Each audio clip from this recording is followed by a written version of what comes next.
Saya yakin kalau ini kita bareng-bareng pemerintah provinsi maupun pusat melalui berbagai elemen yang ada, insya Allah kita bisa menangani kok. Kita hari ini, 2 tahun ini 2025 dan 2026, memang kita mengalami tekanan ruang fiskal yang luar biasa, Mbak. Jawa Timur ini 30% produksi beras ada di Jawa Timur. Nasional itu ada di Jawa Timur 30%-nya. Dan itu adalah tertinggi se-Indonesia.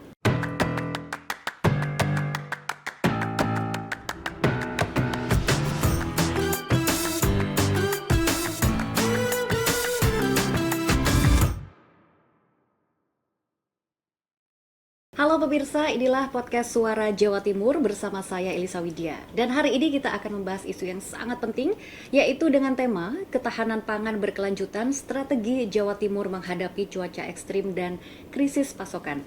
Jadi pemirsa, kita melihat ya belakangan ini cuacanya ekstrim, terkadang kita mengalami kekeringan, terkadang juga dilanda banjir. Dan ini tentu memberikan dampak yang luar biasa terhadap pasokan pangan di Jawa Timur itu sendiri. Tetapi Jawa Timur sebagai salah satu lumbung pangan nasional memiliki strategi khusus. Apa upaya yang dilakukan sejauh ini oleh kawan-kawan dari Komisi C DPRD Jawa Timur untuk mengantisipasi anomali cuaca ini? Kita akan membahasnya bersama dengan anggota Komisi C DPRD Jawa Timur, yaitu Bapak Pranaya Yuda atau akrab dipanggil dengan Pak Yuda. Selamat datang Pak Yuda di podcast Suara Jawa Timur Petro TV. Assalamualaikum. Waalaikumsalam warahmatullahi wabarakatuh. Terima kasih atas waktunya Pak Yuda. Kita hari ini membahas tema yang memang sedang hangat dibicarakan dan ini termasuk nawacita Bapak Prabowo Subianto. Betul. Yaitu tentang ketahanan pangan. Karena ketahanan pangan itu erat kaitannya dengan kesejahteraan masyarakat. Nah, yang ingin saya cari tahu, saya penasaran ya. Sekarang dengan cuaca ekstrim seperti sekarang akhir-akhir ini terjadi, bagaimana dampaknya terhadap produksi pangan kita Pak di Jawa Timur itu sendiri? Ya, Mbak Elisa, kalau kita bicara ketahanan pangan ya, tentunya salah satu faktor yang sangat menentukan memang cuaca, selain lahan ya. Kalau kita bicara cuaca, sebetulnya untuk tahun 2025 ini menurut pengamatan kami, informasi yang masuk adalah untuk cuaca tidak terlalu separah yang tahun sebelumnya. Tahun sebelumnya itu hujannya lebih lama, lebih deras, dan lebih berdampak pada lahan-lahan pertanian yang ada di Jawa Timur. Namun demikian memang kalau bagaimanapun selalu kita melakukan antisipasi, Mbak. Bencana kekeringan itu kemarin embung yang dipersiapkan oleh pemerintah Provinsi Jawa Timur untuk di tahun 2025 ini lebih prepared lah daripada tahun-tahun sebelumnya. Kemudian untuk di musim penghujan itu memang kita masih perlu roadmap yang lebih panjang lagi, karena ya kalau kita lihat ke provinsi tetangga ya, provinsi saudara kita di Sumatera sana kan barusan mengalami yang seperti itu ya, kita turut prihatin. Tentunya itu tidak hanya masalah pengawasan, tapi juga tentunya itu perlu roadmap yang panjang untuk bagaimana menyiapkan strategi ke depan jangka panjang agar tidak sampai terjadi di Jawa Timur, naudzubillah gitu. Jadi harus ada langkah antisipatif. Betul. Tetapi kalau melihat sejauh ini ya Pak, kita melihatnya dengan anomali cuaca yang ada ini, daerah mana sih di Jawa Timur yang memang mengalami penurunan produksi karena ada anomali cuaca ini yang paling terdampak? Bisa sebutkan kotanya dan kenapa bisa seperti itu gitu? Kalau kita bicara tentang anomali cuaca, Mbak, memang hari ini ketika baru masuk nih musim penghujan, ini tentunya ada daerah-daerah yang menjadi penyangga pangan kita. Jadi Provinsi Jawa Timur ini kan lumbung pangan nasional, tapi di dalamnya juga ada kabupaten lumbungnya. Nah, contoh salah satu adalah Bojonegoro.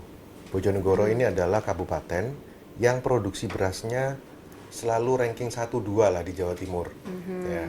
Kemudian juga sekaligus menjadi kabupaten yang rentan dengan banjir karena posisinya di bantaran sungai. Jadi ketika musim hujan, kemudian sungainya meluap, nah kemudian bisa meluber ke persawahan.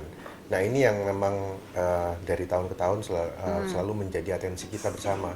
Dan hari ini alhamdulillah beberapa program baik dari pemerintah provinsi maupun pemerintah pusat itu sudah turun untuk mengantisipasi itu. Walaupun memang sekali lagi yang namanya cuaca itu siapa sih yang bisa kontrol cuaca kan? Besok kita prediksi hujan, ternyata hujannya masih baru Februari mulai hujan, itu juga mungkin saja. Tapi alhamdulillah hari ini kita sudah lebih prepare lah daripada tahun-tahun sebelumnya sih.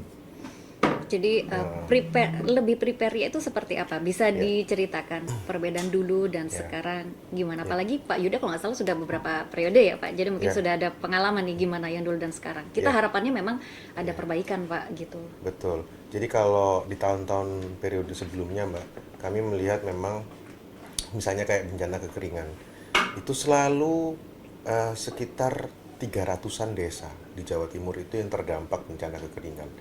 Banyak loh Pak jumlahnya. Banyak itu, banyak. Kemudian mengalami penurunan. Nah, hari ini saya belum tahu data persisnya berapa desa yang terdampak di bulan-bulan kekeringan kemarin, tapi tidak separah di tahun-tahun sebelumnya. Tren itu turun terus. Karena persiapan kita dari sisi tadi yang saya sampaikan di awal tentang embung, itu sudah lebih baik dan lebih matang daripada tahun sebelumnya. Itu yang namanya persiapan menurut saya. Ya kan? Kemudian sebaliknya di musim penghujan, kebetulan saya juga pernah aktif di organisasi yang namanya FPBI, Mbak. FPBI itu Forum Peduli Bencana Indonesia. Nah, kami pernah aktif di organisasi tersebut dan mendampingi kepala BNPB, bahkan pernah saya dampingi juga ke mulai Gresik, Lamongan, Tuban, Bojonegoro dalam rangka banjir bandang. Saya lupa tahun persisnya karena sudah lama itu. Cuman di era itu betul-betul kita itu sampai Pak Kepala BNPB bilang, kita ini tiap tahun tahu bahwa akan datang musim penghujan. Tapi tiap tahun saya mengunjungi daerah-daerah ini selalu terjadi banjir bandang, selalu terjadi genangan area persawahan. Nah, ini kita harus ubah mulai tahun ini ya. Nah, gitu. Itu saya masih terngiang pidato itu di depan bupati-bupati di wilayah tersebut. Jadi akhirnya dari tahun ke tahun itu yang pertama waktu itu tahun pertama kita siapkan relawannya dulu untuk langkah antisipatif pertama dari relawan dulu. Sehingga kita warga itu ready dan prepare sambil menyiapkan penganggaran infrastrukturnya. Jadi infrastruktur ini mulai dari pelengsengan bantaran Bengawan Solonya, sungainya, kemudian juga apa itu namanya ya, kayak saya nggak ngerti istilahnya, itu yang di pinggir sungai yang agak tinggi gitu supaya menghalangi luberan itu. Untuk filterisasinya itu ya. Betul. Kemudian saluran irigasinya itu dibenahi lagi supaya kalau ada air yang berlebih dia bisa diatur mengalir kemana. Itu membutuhkan waktu yang tentunya tidak 1 hari 2 hari, Mbak. Pasti, Pak. Iya, roadmap itu jelas ketika itu. Dan alhamdulillah hari ini menurut kami ditambah lagi dengan program-program dari pemerintah yang memang disasarkan ke sana. Baru beberapa bulan yang lalu, saya ingat betul, belum lama ini, 3 bulan atau 4 bulan yang lalu, ketua kami di Partai Golkar Jawa Timur, Pak Ali Mufti, yang kebetulan ada di Komisi 5 DPR RI, beliau meresmikan beberapa pembangunan saluran irigasi dan penahan banjir. Ya, di Bojonegoro dan Tuban. Sehingga itu saya yakin kalau ini kita bareng-bareng pemerintah provinsi maupun pusat melalui berbagai elemen yang ada, insya Allah kita bisa menangani kok, gitu. Meminimalisir seminimal-minimalnya.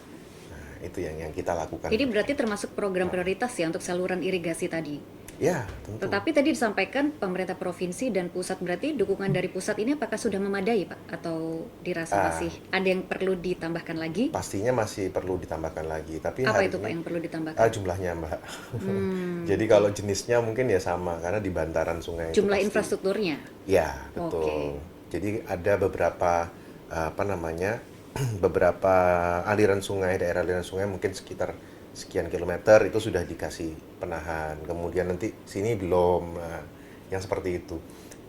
Di beberapa daerah kalau kita bicara keselamatan mungkin di musim hujan di Kota Malang saja itu saya melihat masih banyak tempat-tempat yang ngeri gitu kalau ditinggali ya sebetulnya. Kan Malang banjir lagi Pak, beberapa hari yang lalu ini dan terjadi sampai sekarang. Ya, itu ngeri Mbak, betul di kota. Berarti memang betul ya, memang harus ada penambahan jumlah infrastruktur itu tadi. Iya, betul. Sebagai salah satu bentuk kesiapan infrastruktur ya Pak. Ya, hanya kalau dikaitkan dengan ketahanan pangan, memang kita khususkan untuk daerah aliran sungai yang untuk produksi pangan.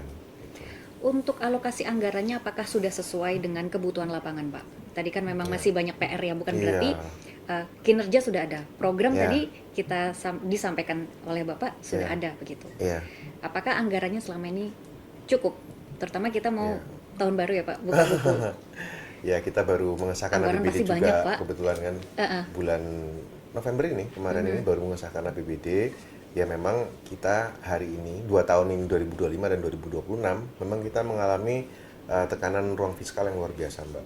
Jadi Oh dari gitu. 2025 kita sudah mengalami undang-undang HKPD yang mana proporsi pendapatan kita dari pajak kendaraan bermotor itu berkurang drastis sekitar 4,2 triliun di tahun 2025. Sedangkan di tahun 2026 kita menghadapi tekanan ruang fiskal lagi dari pemotongan transfer kas daerah, transfer keuangan daerah, sehingga berkurang lagi 2,8 triliun.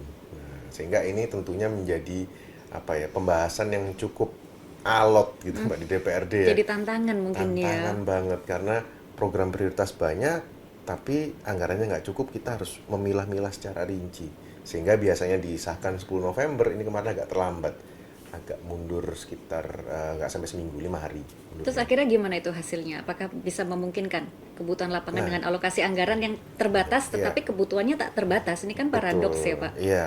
Jadi memang kita harus akhirnya melihat lagi, Mbak. Kita memang juga sempat rapat kerja dengan beberapa OPD.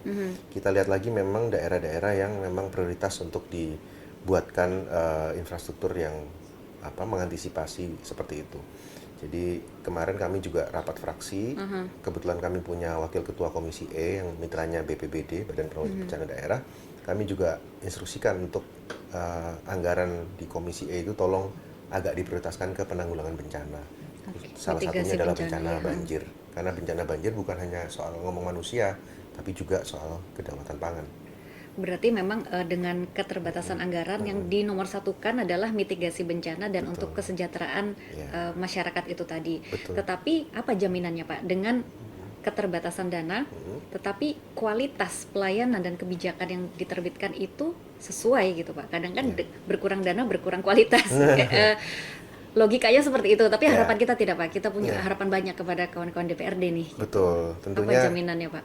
tentunya kalau kita ngomong apa namanya pengurangan, itu pengurangan kan bukan pengurangan kualitas ya, tapi adalah pengurangan jumlahnya atau kuantitasnya, kuantitas dari sisi banyaknya, Oke, iya, iya. bukan kualitas dari bangunannya, katakan begitu. Oke, baik. Nah, sehingga tugas kami di DPRD tentunya melakukan fungsi pengawasan. Kalau yang memastikan kualitas membangun apa ya tentunya adalah eksekutif ya Mbak ya. Jadi kita Iya. hanya mengontrol saja.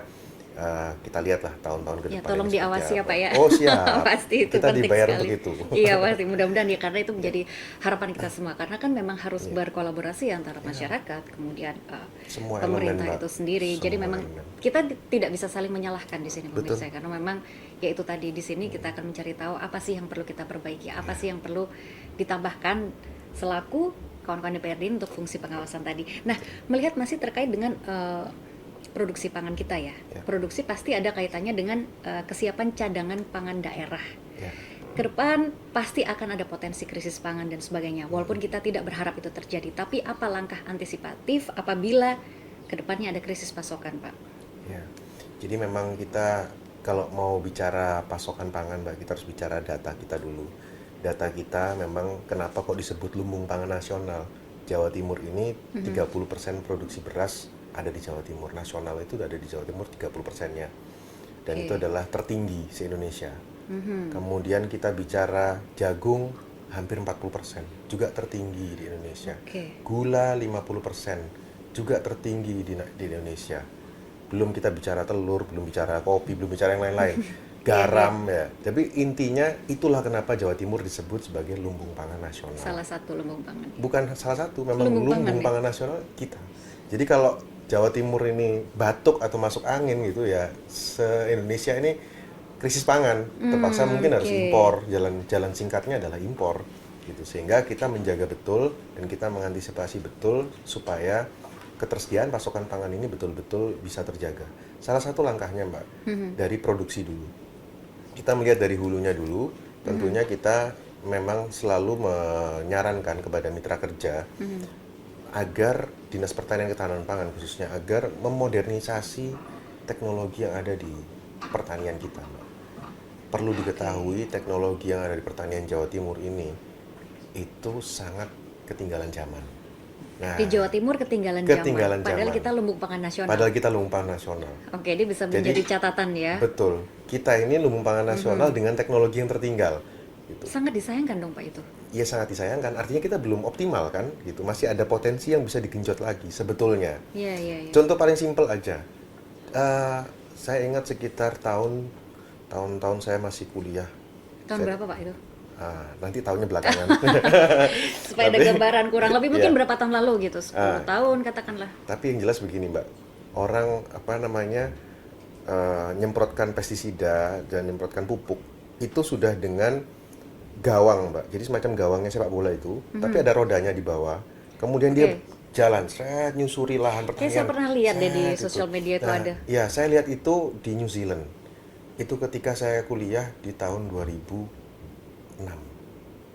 2006 Mbak. Itu berarti Bapak sudah melanglang buana kemana-mana ya, sudah melihat. Sudah melihat dengan mata kepala perbandingannya sendiri. ya. Iya, itu 2006 loh Mbak. Iya, iya. Di sini kita masih pakai sprayer. Di tahun 2025. Coba bayangkan betapa tertinggalnya kita. Oke, hari ini gembar-gembor masalah drone. Iya, Pemupukan dengan drone itu bagus, hanya memang pembiayaannya kan terbatas. Itu barang mahal. Sehingga kalau kita eh, ingin menggenjot ke arah sana, memang anggarannya harus betul-betul memadai dan tidak bisa dengan kondisi ruang fiskal kita yang sempit seperti hari ini. Gitu. Jadi kendala kita selalu lagi-lagi adalah ruang fiskal gitu. Nah, cuman kan apa iya kita mau mengandalkan bantuan pemerintah untuk petani itu bergeser ke teknologi yang lebih maju kan harusnya kan ada semacam Apa Pak berarti yang bisa diandalkan apa berarti? ya seperti misalnya gini, hari ini Dinas Pertanian itu juga melakukan bimbingan teknis kepada para petani untuk membuat pupuk organik misalnya gitu. Itu Oke, sudah bagus. Bimtek Mestinya untuk pupuk organik. ya, nah mungkin Dinas Pertanian ini bisa suatu saat mengajarkan membuat teknologi yang seperti itu. Itu nggak ini Mbak. Saya melihat tidak Edukasi terlalu berarti edukasi dari dinas-dinas terkait ke betul. masyarakat Ya, yang ada di lapangan. Betul. Oke. Atau dibuat percontohannya lah gitu. Oh, ini cuman kayak gawang besi gitu, terus ada rodanya, terus kemudian ada mesinnya, terus jalan itu dia kayak ada pipanya di atas terus nyemprot ke bawah gitu Mbak. Saya susah menggambarkannya, tapi kira-kira Iya, iya. seperti itu bisa dibayangkan ya Mbak. Bisa, ya? bisa. Nah, seperti itu sehingga itu menghemat waktu berapa lama gitu daripada kita spray satu persatu kayak Tapi mungkin masyarakat kalau membicarakan teknologi yang canggih, iya pasti sudah khawatir dulu dengan dana yang besar atau Iya. mungkin resource-nya belum ada itu. Iya. Mungkin kasihan juga masyarakat belum terinfokan dengan baik karena mungkin Iya. aksesnya juga sulit. Apa Pak Betul. kira-kira kendalanya? Ya itu tadi kurangnya sosialisasi kalau menurut saya. Jadi kita harus lebih banyak sharing dan melihat hari ini kan ada teknologi. Kita bisa Oke. melihat tidak perlu seperti saya dulu 2027 harus lihat langsung ke tempatnya. Iya. Mungkin hari ini kita bisa dengan YouTube dan sebagainya itu kita bisa lihat sebetulnya di luar negeri itu seperti apa sih pertaniannya hari ini 2025 ini. Sangat canggih sekali Pak. Pasti jauh sekali. Dan saya Dan meyakini anak-anak muda itu berbondong-bondong sekarang ingin ke sektor pertanian. betul. Karena memang didukung dengan lahan di Indonesia ini kan begitu subur ya. Betul, Mbak. Sebenarnya itu adalah sesuatu yang bisa membuat potensi untuk kita sejahtera begitu. Tapi karena mungkin Sangat teknologi tadi Ya, betul. Karena ini bisa menjadi catatan kita semua lah Pak ya. catatan kita karena saya selalu menyampaikan di berbagai kesempatan itu kalau di luar negeri negara maju khususnya itu orangnya santai-santai tapi asetnya atau lahannya itu kerja keras. Di Indonesia negara tercinta ini kebalikannya, ya kan? Orangnya kerja keras mati-matian, lahannya tidur. Oh, Ini lahan jadi tidur. lahannya tidur. Nah, ini adalah Iya, fakta iya, yang iya. harus kita Menarik. akui di Indonesia tercinta ini sehingga lahan kita yang begitu luas di Jawa Timur aja ini kita belum pakai semuanya loh, tapi kita udah jadi lumbung pangan nasional, bayangkan. Terus kira-kira koordinasinya gimana dong Pak?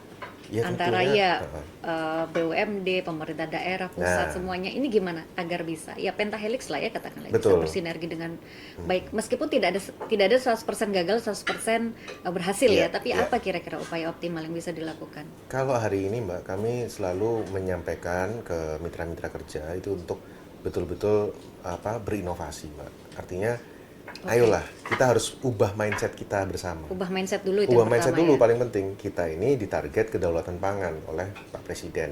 Oke. Nah, sehingga kita harus betul-betul menerapkan inovasi, tidak hanya sekedar rutinitas. Nah, budaya rutinitas itu harus kita coret gitu. baik di DPRD maupun di Budaya rutinitas yang konvensional maksudnya. konvensional ya gitu-gitu aja. Nanti APBD-nya copy paste, programnya sama lagi dengan tahun lalu. Itu yang harus Iya, kita iya, menarik. kita tinggalkan gitu. Nah, sehingga ada inovasi-inovasi baru yang itu bisa disampaikan kepada masyarakat, baik itu berupa bantuan maupun sosialisasi, percontohan Oke, dan bantuan dan sebagainya. sosialisasi Ya, ya. tentunya harus dibuka dulu wawasannya. Gitu. Nah, kemudian kalau kita bicara BUMD, memang kalau terlalu dalam ke BUMD nanti jadinya Iya, topik iya. lain ya. Tapi saya Cuma sekedar perannya aja, spesifik kami peran-peran umum. sampaikan bahwa fraksi Golkar hari ini kebijakan kita adalah mendorong penuh adanya BUMD pangan. Gitu. Oke. Karena kalau kita melihat, ya aneh aja, lumbung pangan nasional, tapi kita nggak punya BUMD pangan. Provinsi Jakarta hari ini punya food station. Food station itu adalah supplier pangannya Jakarta. Jadi dia ngambil dari provinsi lain, termasuk Jawa Timur. Dia ngambil dari kita, dia supply untuk bahan pangan rakyatnya di Jakarta, dan itu Oke. menghasilkan PAD, Mbak. Di Jawa Timur satu-satunya BUMD yang mendekati itu, saya bukan bilang persis, saya mendekati, hanya Puspa Agro. Dan maaf kata, Oke. masih minus hari ini posisinya, gitu. Maksudnya minus posisi Minus gimana, Pak? ya, dia tidak menghasilkan, malah merugi terus. Tidak optimal begitu Iya, kinerjanya. tidak optimal, bahkan merugi terus dan terkesan mangkrak. Gitu. Ya, kita harus merubah itu. Mau Kira-kira sampai kenapa itu, kapan? Pak? Apa karena mindset tadi dari SDM internal atau apa ini kira-kira? Kami sekarang kebetulan membentuk pansus, Mbak, tapi itu tema lain ya. Iya, Kita iya. membentuk pansus BUMD, yang itu juga salah satunya pasti akan melihat kenapa gitu. Nah, kenapanya itu masih akan digali. Kita nggak bisa Baik. menyimpulkan Iya, dari iya. jauh ya, takut salah nanti. Ya. Ya, semua pasti ada Ya. langkah-langkah Tapi kalau yang secara berproses. perangkaan sudah jelas dia minus, gitu aja. Oke, Perangkaan ini sudah bisa jelas. menjadi kritik bersama Oh, ya. jelas pasti ini adalah salah satu BUMD yang akan Bahkan kita. dari provinsi lain bisa mengambil dari kita dan bisa sejahtera. Iya. Kenapa kita tidak Loh, begitu? kita kan ini kayak tikus mati di lumbung padi, lucu banget Tidur gitu. tadi istilahnya, Pak ya. Iya, tikus mati di lumbung padi. Kalau di sana, Seperti di lumbung padi. iya kan, dia Iya, hidup di ya, lumbung padi tapi jangan mati. begitu lagi lah ya, Itu sudah mau kasihan tahun banget. baru. Betul. Kemudian ya dengan kecanggihan teknologi sekarang, dengan anggaran yang besar lah ya, Pak. Kita di Jawa Timur kan juga terkenal dengan provinsi yang punya potensi yang luar biasa. Betul. Salah satu potensinya tadi dikatakan beras, Pak. Ya. Tapi terkait dengan diversifikasi pangan ya, Pak, bagaimana sih supaya orang tuh nggak bergantung sama beras aja gitu? Karena kalau hanya bergantung sama ini pasti akan Iya. berpengaruh ke demand-nya, nanti nggak bisa kayak gitu-gitu lah, Betul. Pak. Iya. Ilmu ekonomi seperti itu ya, nanti suatu saat ketersediaannya tidak sesuai, kemudian gimana nih? Ini juga mindsetnya harus dibuka juga kah, atau Iya. akankah ada kebijakan, perumusan kebijakan yang Iya. akan mendukung diversifikasi pangan itu, Pak? Ya, Kita kalau- harus siap kan, Pak? Betul, betul. Kita harus siap. Tapi hari ini memang kita kan pemerintah ini agak harus mengikuti pemerintah pusat, Mbak. Banyak program yang kita harus mengikuti pemerintah pusat ya. Ya, memang banyak mau kayak tidak mau. operasi Desa Merah Putih, Keputusan koperasi, ada di sana semua semua di kan, sana Bapak? gitu ya hari ini. Jadi kalau bicara soal pangan, memang hari ini tidak ada satupun yang pernah saya dengar paling tidak kita bicara tentang diversifikasi pangan. Itu belum bicara itu. Belum bicara, Pak. Belum bicara. Kita bicaranya hari ini adalah kedaulatan pangan. Saya mungkin kalau boleh koreksi. Tapi nggak apa-apa kan, Pak? Ya. Diversifikasi pangan juga harus Boleh, antisipasi iya. kan? Boleh. Kalau kita bicara apa sih bedanya ketahanan pangan dengan kedaulatan pangan kan gitu. Kalau hari ini yang saya tahu Pak Presiden ini bicaranya kedaulatan pangan. Kedaulatan itu selain kitanya sudah nggak kekurangan, kita malah bisa mengekspor, kita malah bisa memenuhi kebutuhan di negara lain. Itu namanya kedaulatan pangan. Termasuk Jawa Timur harus berdaulat pangan, kita bisa memenuhi kebutuhan di provinsi lain kan gitu. Nah, jadi kalau ngomong kedaulatan pangan ya berarti salah satunya adalah ya produksi padi atau beras. Ya ini yang harus memang digenjot. Kita belum bicara diversifikasi hari ini. Saya belum mendengar ada program pemerintah pusat tentang diversifikasi pangan. Walaupun itu betul. Kalau kita bicara supply demand, saya malah sering bercanda gini. Oh, Mas Yuda Ya, kok supply demand. ya, Mas Yuda kok jarang makan nasi? Ya ini biar impor beras berkurang. Saya mesti bilang gitu dulu. Oh, gitu. Iya. Tapi hari ini cita-citanya Presiden Prabowo ini bukan ngomong impor beras lagi, kita ngomong ekspor beras. Gitu. Sehingga ya ayo kita genjot. Walaupun saya juga nggak terus memperbanyak makan nasi ya Mbak ya. Tapi ya ini kita Berbagi dorong. tips diet sekalian ini. Ya, Gitu. gimana? Jadi ya kita mendorongnya memang sekarang untuk kedaulatan. Itu aja fokusnya hari ini. Gitu. Tapi diversifikasi tidak menutupi juga ya, Pak ya. Tapi bisa nggak sih itu jadi program prioritas, Pak? Hari ini saya belum melihat pemerintah baik pusat maupun provinsi bicara diverifikasi. Nggak akan ada dampaknya berarti, Pak, ke depan untuk komoditas dan sebagainya pasokan? Enggak, Mbak, karena memang begini, kalau kita bicara skala ekonomi, semakin banyak kita punya keunggulan kompetitif di satu komoditas itu akan semakin bagus. Itu kita akan Oh betul-betul gitu, berdaulat keunggulan di situ. kompetitif satu komoditas berarti Iya, fokus dengan satu komoditas dulu betul. ya lebih Iya, baik. iya. Oke. Jadi kita akan menjadi negara eksportir. Ya, itu cita-citanya Pak Prabowo. Negara eksportir apa dulu nih? Ya, hari ini yang dilihat beras. Dan hari ini, Mbak, penambahan lahan padi itu di tahun ini itu menambah di Jawa Timur Iya. bertambah 25%. Dari sebelumnya Dari saya lupa data persisnya, Iya. cuman pertumbuhannya itu malah meningkat.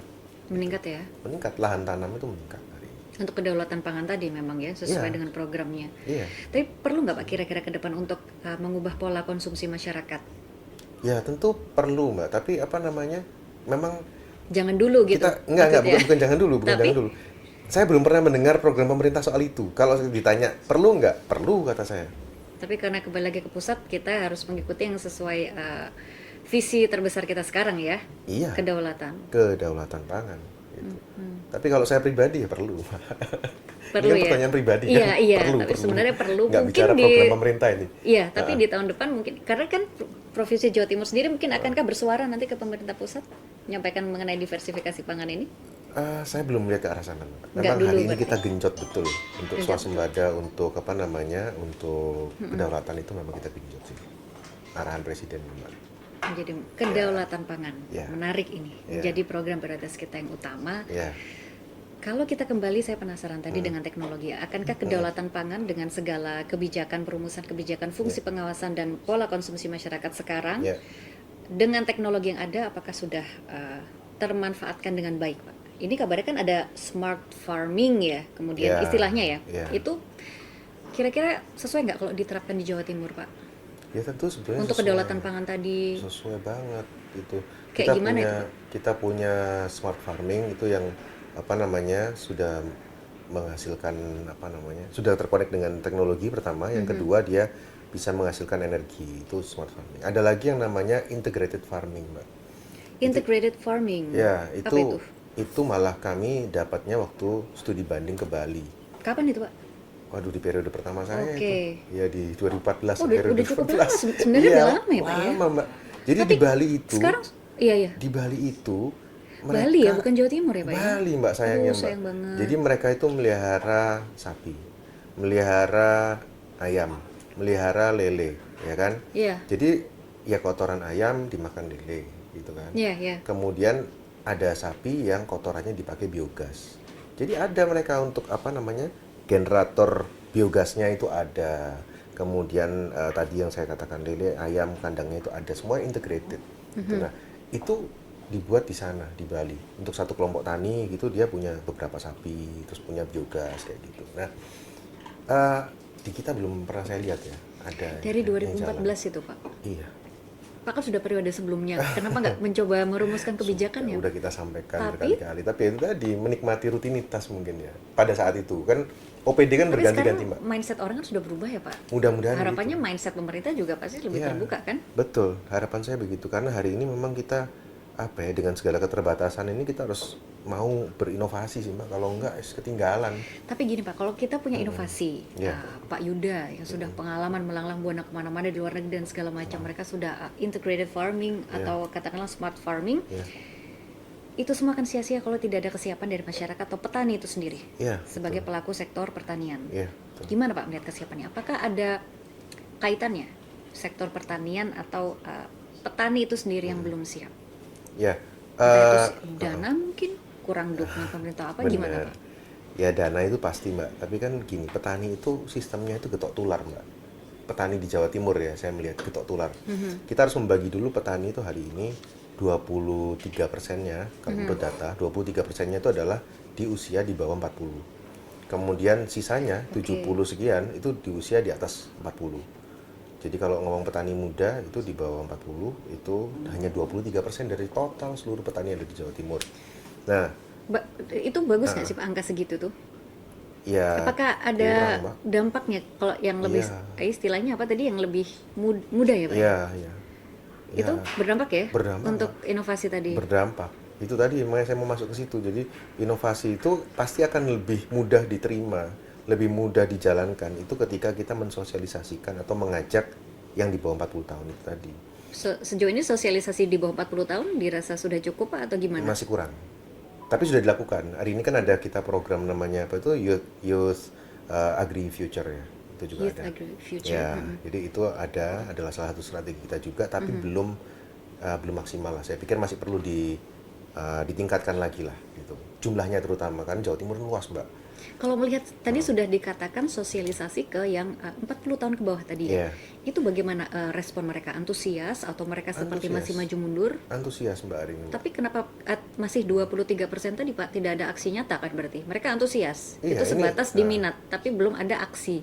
Iya, saya bukan ngomong aksinya Mbak. Itu tadi 23% itu adalah jumlahnya ya. Oh, oke. Iya, hari ini jumlah petani muda itu 23% dari total semua petani yang ada di Jawa Oh, dari Timur. oke baik. Saya ngomong itu. Nah, jadi ya akan lebih mudah kalau kita bersosialisasi, kita menyampaikan inovasi itu ke yang 23% ini tadi daripada ke yang Berarti 70%. prioritaskan ke itu ya. Prioritaskan ke itu. Untuk gitu. yang teknologi tapi. Iya, untuk Baik, teknologi itu Mbak.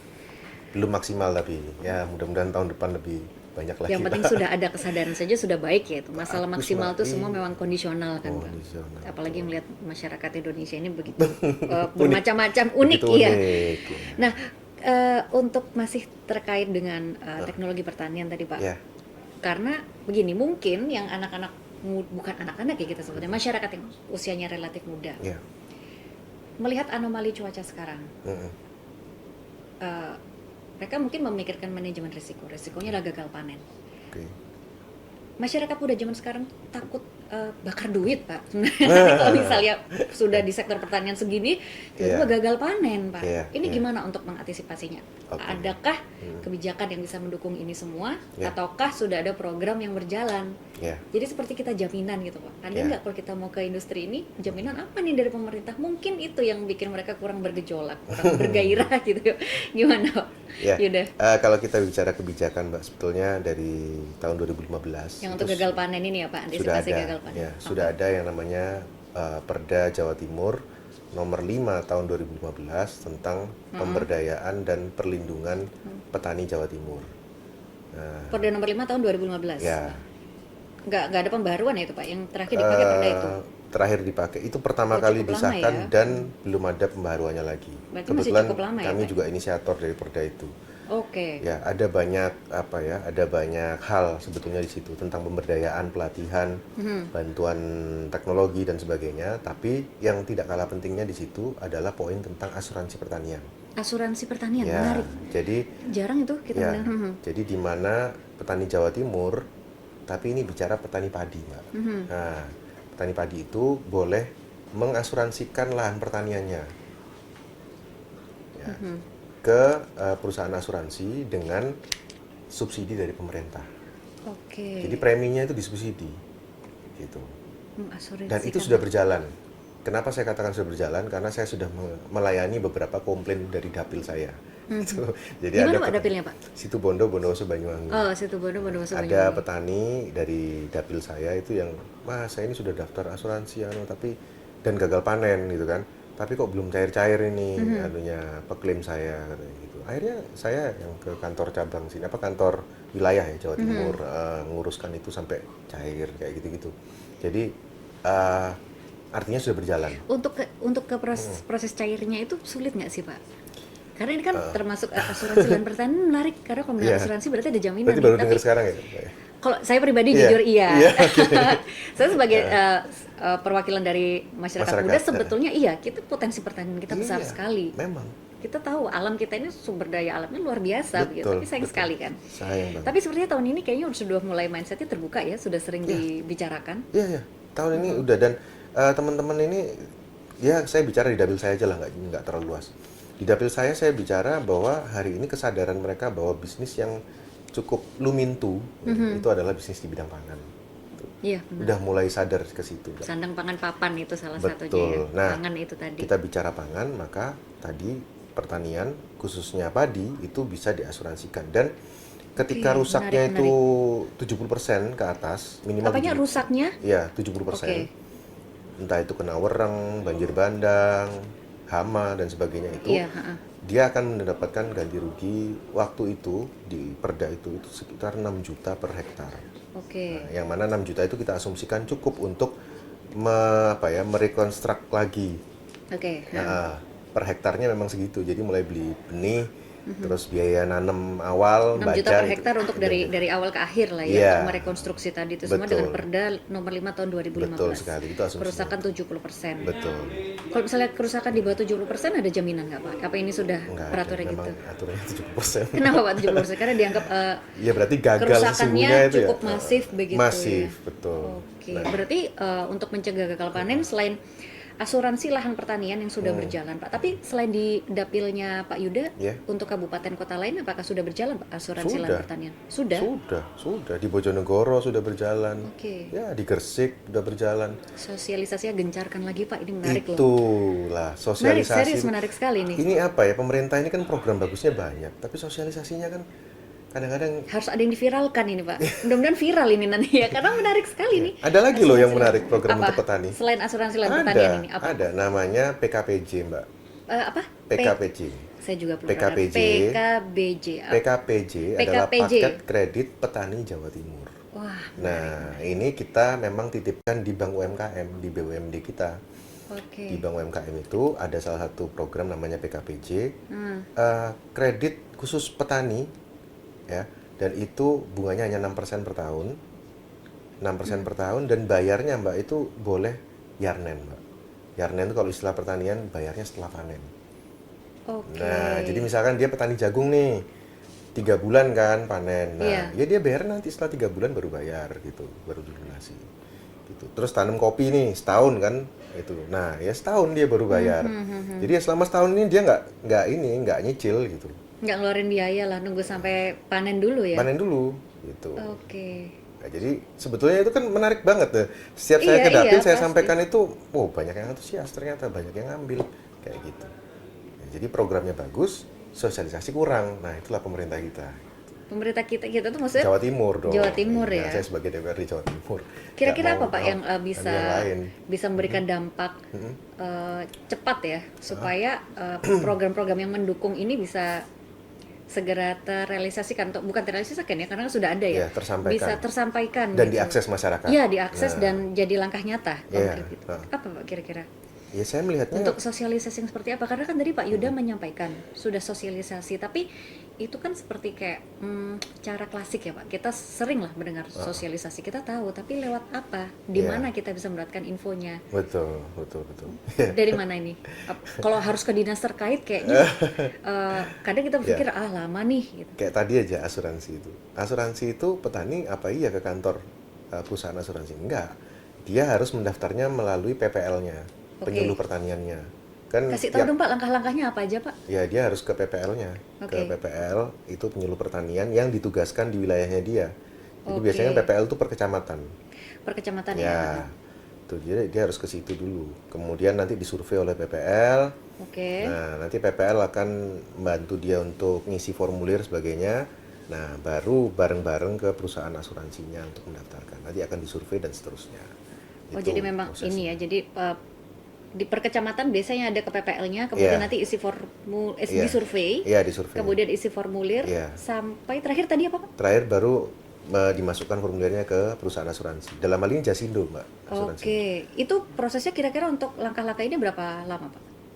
Itu berminggu-minggu kayaknya. Bulanan berarti? Nggak sampai. Mungkin nggak Sebulan? sampai sebulan. Ya. Oh jadi memang ini Karena ini kan bayar, Mbak. Jadi kita bukan apa itu kan bukan program nyari utang atau Iya, apa iya. bukan, tapi dia adalah bayar premi. berapa Pak biasanya? Mungkin mau buka buku di sini sedikit. Oh iya iya, Kisaran aja Pak, karena Enggak, kan ini memang karena ini dari rakyat untuk rakyat oleh betul, rakyat kan. betul. Saya masih mengulik memori ini karena sudah 10 tahun ya. Tadi kan per hektar itu pertanggungannya 6 juta. Preminya itu per hektar itu adalah 180.000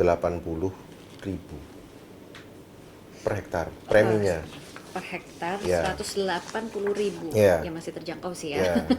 Itu yang melegakan. Kemudian Dan itu pun masih disubsidi lagi oleh pemerintah.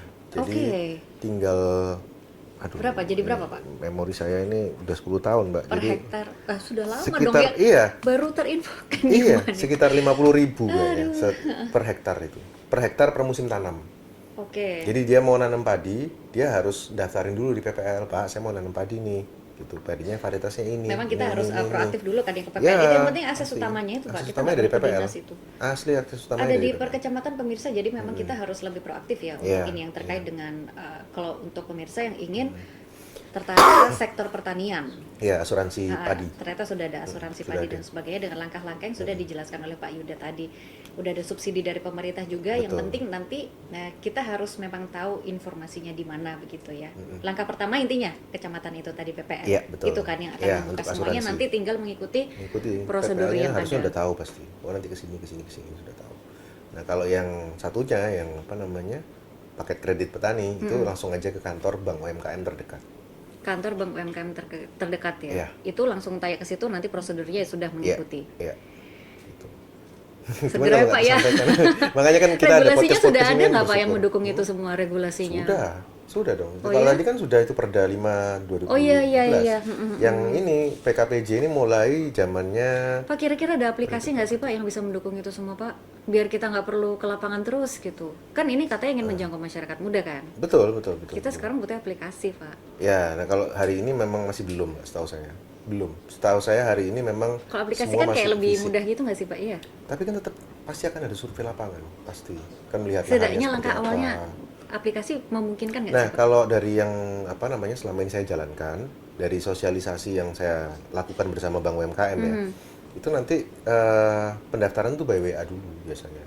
Jadi nggak langsung ke kantor, dia akan chatting, ngirim KTP, itu dulu pasti itu. Karena pasti kalau bank kan yang dilihat pertama sliknya, yang dilihat adalah BI checkingnya dulu. Oke. Nah, kalau terakhir sebelum kita menutup semua ya, tentu kita akan berbicara sepanjang kita diskusi hari ini, semua akan sia-sia kalau tidak ada anggaran yang baik. Terutama kita akan membuka tahun baru, bagaimana persiapan anggarannya dari Provinsi Jawa Timur sendiri. Karena harapan kita banyak sekali regulasi yang perlu diperbaharui mungkin ya Pak ya, untuk mendukung itu semua. Kira-kira persiapan anggarannya seperti apa terkait dengan ketahanan pangan di Provinsi Jawa Timur itu sendiri? Ya, jadi kalau kita bicara ketahanan pangan, sudah kita siapkan semua program-program itu Mbak. Hanya memang volumenya saja yang mungkin akan berkurang.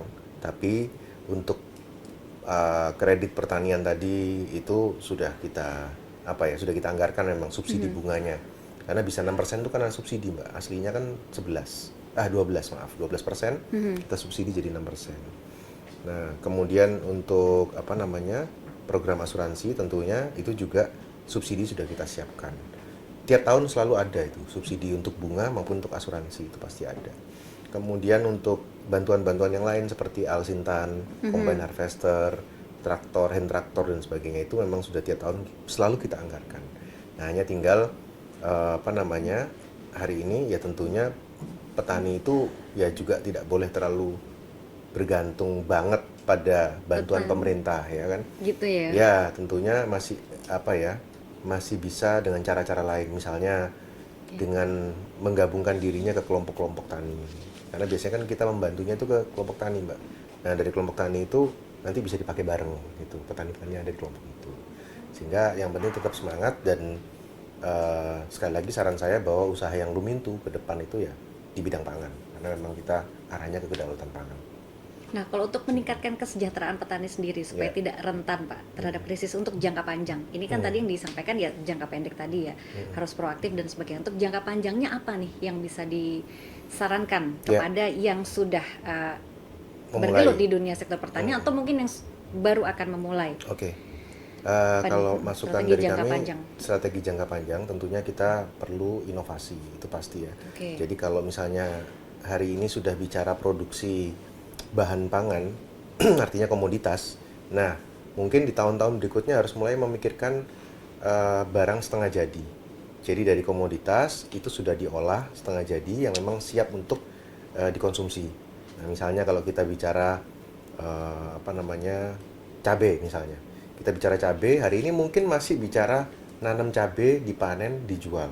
Tapi mungkin tahun-tahun ke depan harus bisa mulai tanam cabai di greenhouse gitu ya, di rumah kaca, kemudian nanti benar itu, setuju. Kemudian dia nanti menggunakan teknologi dan mulai bicara jualan bubuk cabai.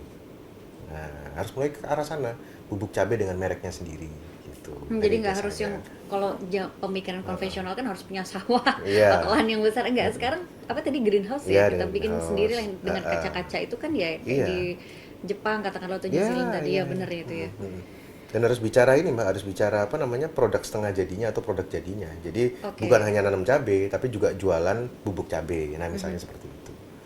Ya, terakhir Pak, rekomendasi konkret dan bentuk komitmen dari DPRD Jawa Timur untuk meningkatkan ketahanan pangan Jawa Timur. Ya, bentuk komitmen kami hari ini adalah kami selain mengawasi apa program-program pemerintah yang itu adalah tujuannya untuk ketahanan pangan adalah seperti infrastruktur pertanian, bantuan-bantuan Alsintan dan lain-lain. Kami juga sekarang sedang mendorong agar pemerintah Provinsi Jawa Timur memiliki BUMD pangan, yang itu keberadaannya insya Allah dua fungsi. Yang fungsi pertama adalah untuk PAD, tentunya kita harapkan seperti di Provinsi Jakarta. Kemudian yang kedua adalah fungsi sosial, di mana BUMD pangan ini nantinya bisa menjadi wadah atau penampung dari hasil panen yang ada di Provinsi Jawa Timur untuk tanaman pangan.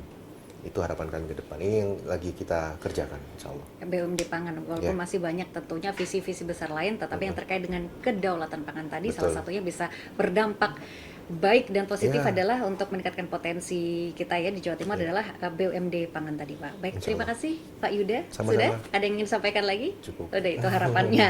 Mungkin ada yang ingin sampaikan lagi harapan lagi yaitu satu tadi ya Ya. BUMD pangan tadi. Ya. Terima kasih Pak Yuda atas Terima waktunya. kasih. Mudah-mudahan Sama-sama. apa yang kita sampaikan hari ini bisa segera diterbitkan entah itu perdanya Ya. atau perumusan kebijakan serta fungsi pengawasan bisa berjalan dengan baik Siap, ya. Harapan insya kita Allah. banyak sekali Pak Ya. selaku Mohon Bapak doanya. sebagai pasti insya Allah. Amin amin. Baik, terima kasih pemirsa atas Ya. kebersamaan Anda dan perhatian Anda. Mudah-mudahan diskusi kita hari ini terkait ketahanan pangan bisa menjadi bentuk komitmen kita semua untuk mewujudkan kedaulatan pangan yang baik. Saya Lisa Widya pamit undur diri. Terima kasih atas kebersamaan Anda. Sampai jumpa. Wassalamualaikum warahmatullahi wabarakatuh. Terima kasih. Waalaikumsalam. Udah. Matur nuwun. Diminum. Boleh diminum ya.